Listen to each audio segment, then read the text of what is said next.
ce que tu dis aussi, ça me fait penser aux attaques de panique. En fait, comme c'est le corps qui sent, c'est ça que tu dis. Oui, c'est ça. Souvent, les attaques de panique, c'est ce qu'on appelle la réaction d'alarme. C'est-à-dire qu'on va sentir, par exemple, on sent son cœur qui s'accélère, les mains qui tremblent, et on se dit oula, oula, oula, ou qu'est-ce qui se passe, ou ça y est, je suis en train de faire une attaque de panique, ou ça y est, ça recommence, parce que pour peu qu'on ait eu déjà une expérience où on a eu très peur. Donc, on va créer une hypervigilance à ces symptômes physiques qui va envoyer un signal à la tête, enfin, en tout cas, qu'on va interpréter comme étant potentiellement catastrophique. Et du coup, lui, le cerveau, il fait son job, et il envoie un signal au corps en disant warning, warning. Donc là, le corps, il force la dose, et puis là, on est dans un cercle vicieux. Quand vous êtes hyper vigilant, vous allez avoir une respiration courte.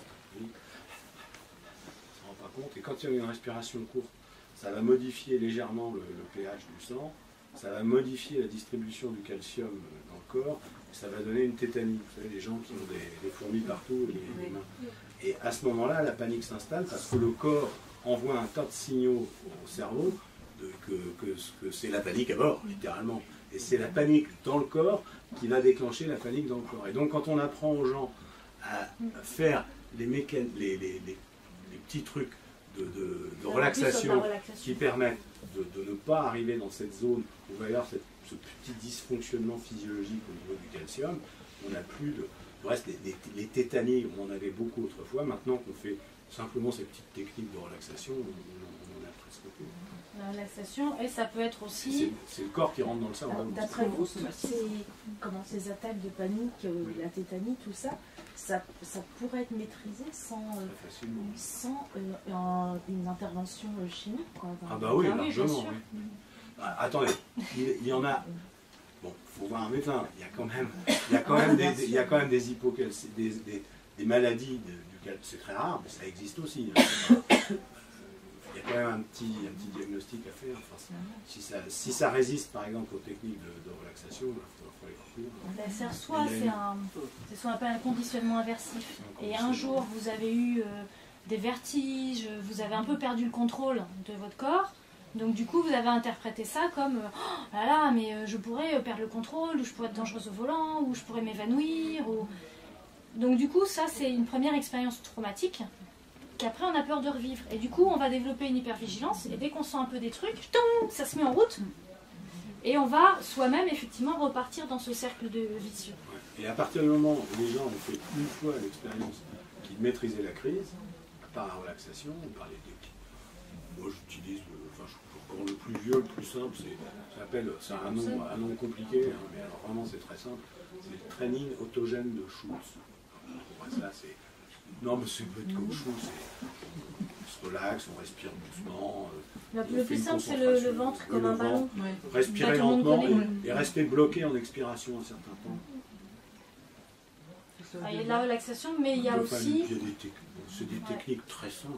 Ce que je disais, il y a effectivement, soit c'est un conditionnement inversif, et là ça se résout assez rapidement si vous acceptez de vous exposer en disant ok, je vais rester dans la situation, on va bien voir ce qui se passe. Parce que là du coup on va installer un renforcement positif s'il ne se passe rien. Et la majorité du temps, moi je demande aux gens, mais vous êtes tombé combien de fois dans les pommes? Et les gens me disent en fait jamais, mais je pourrais. Donc en fait c'est plus la peur que ça arrive que réellement quelque chose qui arrive. Et du coup on s'auto-conditionne dans de la peur et dans de l'évitement. Et à partir du moment où les gens ont fait, ne fût-ce qu'une fois, l'expérience du contrôle de la crise, le simple fait de savoir qu'ils peuvent contrôler la crise, il n'y a plus de crise. Ouais. Donc la relaxation, effectivement, c'est des techniques, ça mange pas de pain, donc tout le monde devrait l'apprendre à l'école. À l'école, ça devrait être à l'école. C'est des trucs tout simples, ça peut fonctionner, mais aussi de se dire, ok, c'est mon corps qui est en train de vivre un truc physiologique là, donc mon cœur s'accélère, je transpire, ok, c'est que mon corps qui est en train de vivre de la peur, c'est tout. Pour ne pas partir à réenclencher, oula, qu'est-ce qui est en train de se passer, oh ça y est, je vais perdre le contrôle. Parce que là, du coup, on réenclenche de la peur et on redonne un coup supplémentaire au corps. Alors pour éviter ce genre de situation, il faut aller dans une respiration... Alors les techniques vraiment de base, parce que dans ce que tu décris, il y a plusieurs sous-techniques, ça va être le ventre, on va commencer par le vider. Donc vous mettez vos mains sur le ventre et vous videz comme si c'était un ballon. On ne commence jamais par remplir, on commence par vider complètement. Et ensuite, on laisse le ventre se remplir naturellement. Et à nouveau, on vide, on vide, on vide, on vide. Donc ça, déjà... Pour augmenter la conscience de soi, on peut commencer par vider le thorax, puis l'abdomen, puis on gonfle l'abdomen, puis le thorax lentement, et puis on reste bloqué en expiration le plus longtemps possible, 5-6 fois, et généralement déjà ça fait beaucoup. Parce qu'en fait, agir sur le souffle, comme tu disais, si je ralentis mon souffle, ça va m'apaiser. Il y a des techniques de cohérence cardiaque qu'on pratique beaucoup aussi aujourd'hui, qui sont extrêmement efficaces, qui permettent, avec une certaine régularité de souffle, d'inspire et d'inspire, de mettre le cœur sur sa fréquence de cohérence parfaite. Donc ça disais, c'est le corps qui rentre dans le cerveau. Mais on peut aussi, à l'inverse, c'est ça qui est marrant, se provoquer une attaque de panique tout seul. Mais oui, mais pourquoi elle arrive cette attaque de panique? Pourquoi à un moment X et à un moment T Parce qu'on ne s'est pas rendu compte qu'on était en état d'hypervigilance. On était en train de faire des choses.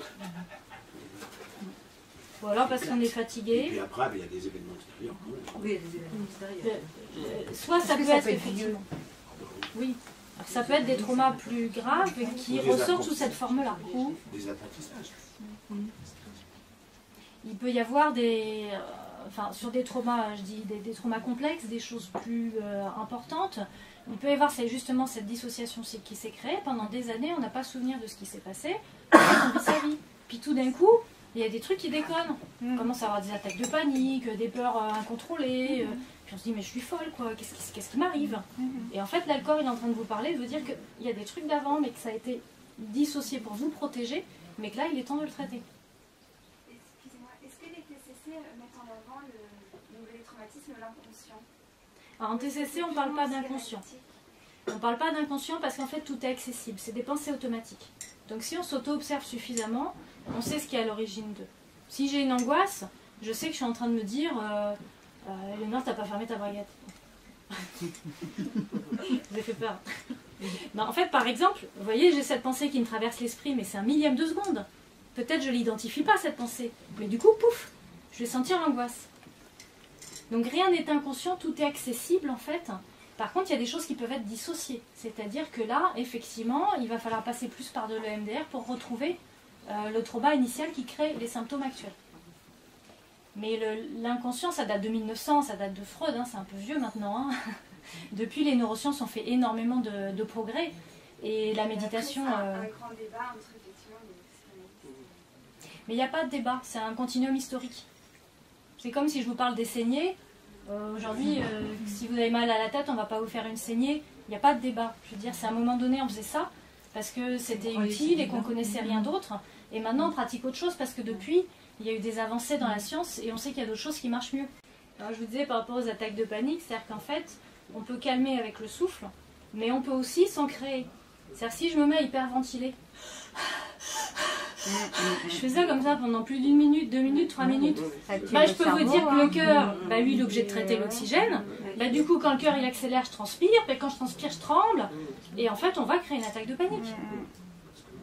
Donc finalement, c'est très simple. Quand on commence à avoir une attaque de panique, on peut se mettre en apnée. On peut faire de la régulation au niveau du souffle et ça va déjà baisser d'un cran.